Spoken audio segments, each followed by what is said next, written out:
All right, welcome back, everybody, and we are officially in the home stretch of our financial coaching program, Money Ain't the Problem. Again, my name is Will Smith. I am the managing partner of Innovative Financial Solutions Consulting Group and the author of the book, Money Ain't the Problem, What We Do With It Is, which is what this program was inspired by. And we're in our final session, number 7, which is how to build wealth, okay? So first thing that I want to do when we start talking about how to build wealth is I want to talk about understanding what wealth is and what wealth is not, okay? So wealth is the accumulation of valuable assets, right? Once you have accumulated a number of or a certain amount of valuable assets, you kind of put yourself in a position of having wealth or potentially being wealthy. But don't make the mistake of assuming that owning expensive items is the same as being wealthy or having wealth, okay? There are a lot of people who own expensive items who are facing bankruptcy. And they're facing bankruptcy because they spent so much money on these expensive items, and in some cases, not necessarily even expensive things, they just were wasteful with their money. So don't make that mistake.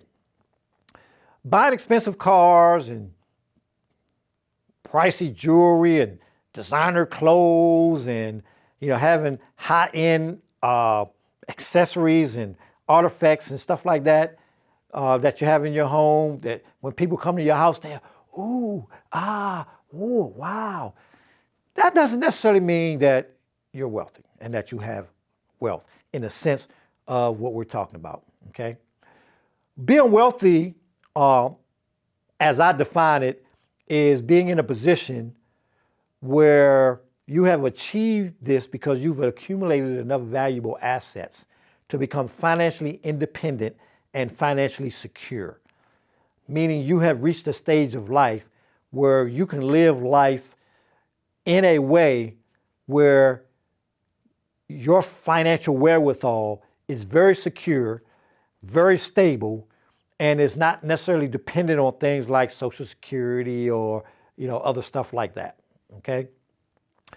Not based on the things that you have per se. And you may have things, and things may be a part of your big picture of wealth, right? But in itself, not necessarily the case, all right? So once we understand what wealth is, right? And we're talking about how to build wealth, one of the things that's important to understand is that in order to build wealth, we have to learn how to leverage money. Right?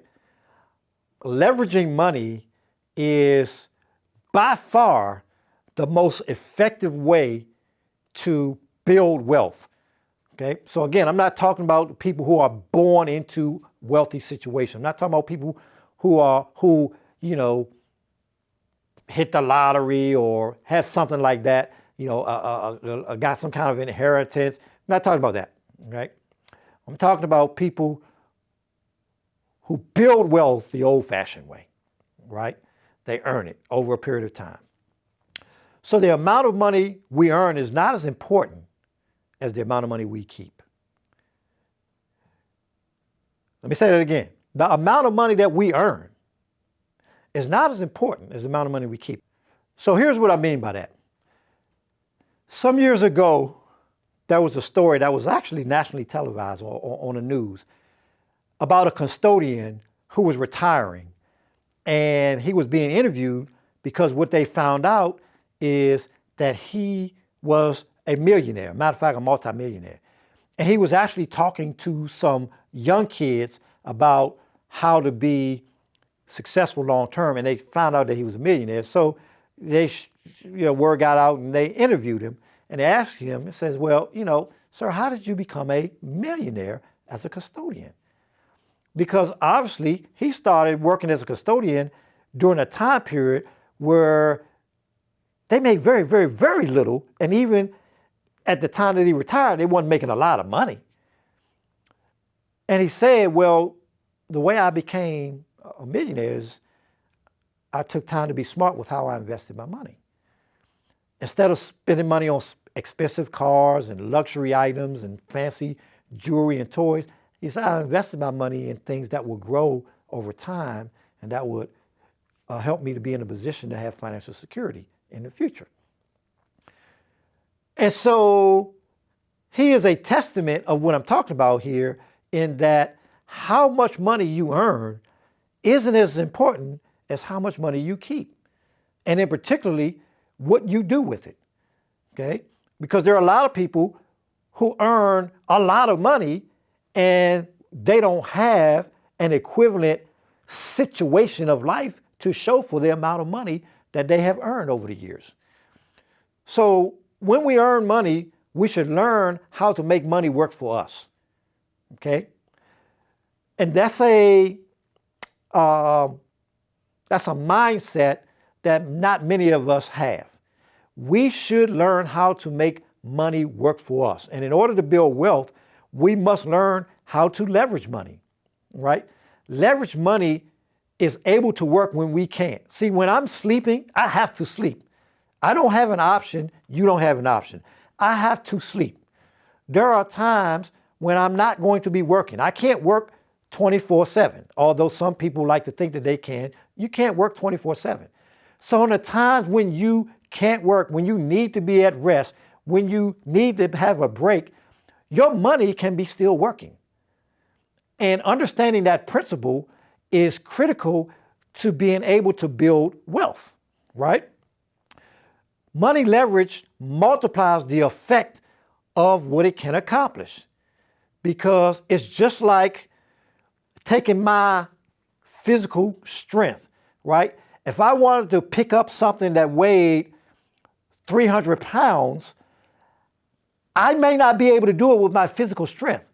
But if I was to use some leverage and get me a crowbar, steel bar that's long enough and brace it underneath of something that's sturdy enough, then I could take that bar and use my strength, leverage my strength with that bar to lift an item that I otherwise can't be able to lift. And it's the same principle idea when we talk about money. You want to be able to take what you have and make it multiply its effect in a way that's more beneficial for you. So how do we leverage money? It's simple. We leverage money by wisely enlisting it in ways that multiplies its value. So here's some examples. I had a coworker some years ago who bought a pickup truck. He worked for a furniture store. The furniture store was doing a liquidation. They told the clients, we're not delivering any furniture. We're liquidating. We're getting these great prices, but you got to find a way to get it home. And then there was such a rush. The store told the warehouse workers, hey, if you guys have trucks and you want to deliver these furniture, we will allow you to do this. Well, this gentleman didn't have a truck, but he saw the opportunity, so he went and bought him a truck, financed it, was paying about $500 a month. The deliveries that he was making was generating him about $3,500 a month. And when I had a conversation with him, he said, Will, I never made a payment on that truck. The deliveries that I made paid for that truck. And then put monies in my pocket, because once the truck was paid off, everything else was all profit. That's leveraging money, okay?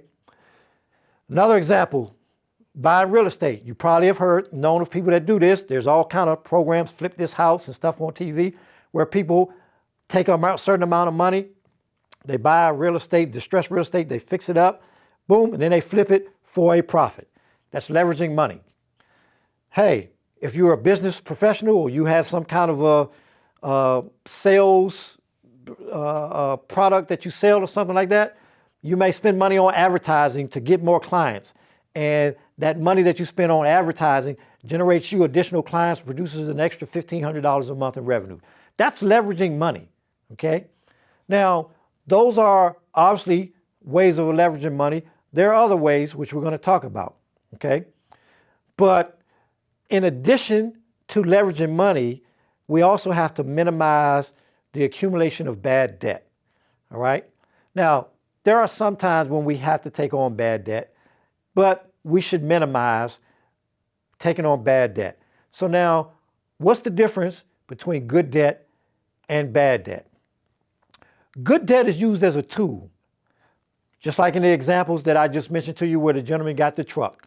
Okay? It's used as a tool to leverage your existing financial resources to increase your income and improve your overall financial position. That's good debt.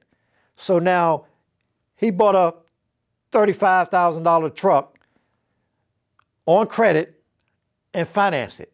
But because of the way that he was using it, he generated money from the truck. The truck was used to generate the money that paid for the truck and put money into his pocket, right? So what's bad debt? Bad debt is bondage that exhausts your financial resources without increasing your income or improving your overall financial position. So when you go out and buy this new Jaguar or BMW or Lexus or Lamborghini, that's a bad debt. And you say, well, I need to get back and forth to work.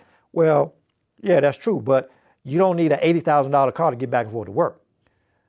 A $10,000 or $15,000 or $20,000 car will get you back and forth to work just as well. So that extra $60,000 that you spent wasn't necessary. Now, I'm not telling you there's anything wrong with it. I'm just helping you to understand it's not good debt, it's bad debt, okay? When we finance clothes and jewelry and all those types of things, it's just bad debt. It's not good debt. And again, I'm not telling you as inherently there's anything wrong with spending money on these things, but you could also do it a different way. You can save your money, and instead of financing it, because when you're financing it, if you pay, let's talk about a car for a second. If you paid $25,000 for the car and you financed it, then what you really did is you bought money because you didn't have enough money to pay for the car. So you bought money from somebody who paid for the car, and then you paid money for the money back to the person that loaned you the money for the car. So you may have paid $5,000 in interest.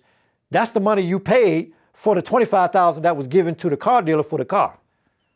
Okay? It's just the way it works.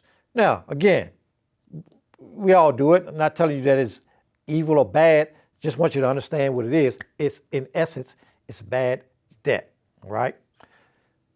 But if you understand that, then you can modify how you do things, plan for it, and minimize how much of your money is being spent on paying for money as opposed to just paying for the product.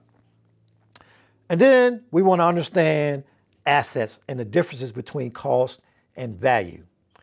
So technically, anything that has value and is useful can be considered an asset. However, when it comes to building wealth, most of what people spend money on has very little lasting value. And just because something costs a lot doesn't mean that it's valuable. Like you can spend $2,800 on a watch. 6 years later, you try to sell that watch to somebody, it's not going to get you $2,800. They may be willing to give you $100 for it. Okay? So just because something costs a lot doesn't mean that it's valuable. Most expensive things that people buy lose value so fast that if they needed to sell it to generate money, they will be very disappointed at how much people will be willing to pay for it. So don't get caught up in thinking that expensive things are equivalent to representing wealth, because they're not, right? So again, we want to continue this thought process because to build wealth, we must not be consumed with fancy and shiny materialistic things that don't hold value very long, okay? The most valuable asset to build wealth are those that generate money on an ongoing basis and helps to put you in a position of being financially independent.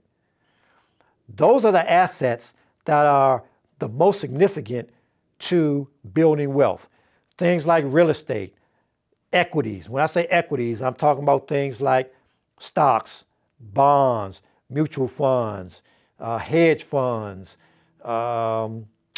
annuities, or things of that nature, ETF, exchange traded funds, things that you can invest your money in that will continually generate money for you, that will help to build your asset holdings, and particularly your cash asset holdings, to a level that empowers you with an ability to be in a position of wealth, right?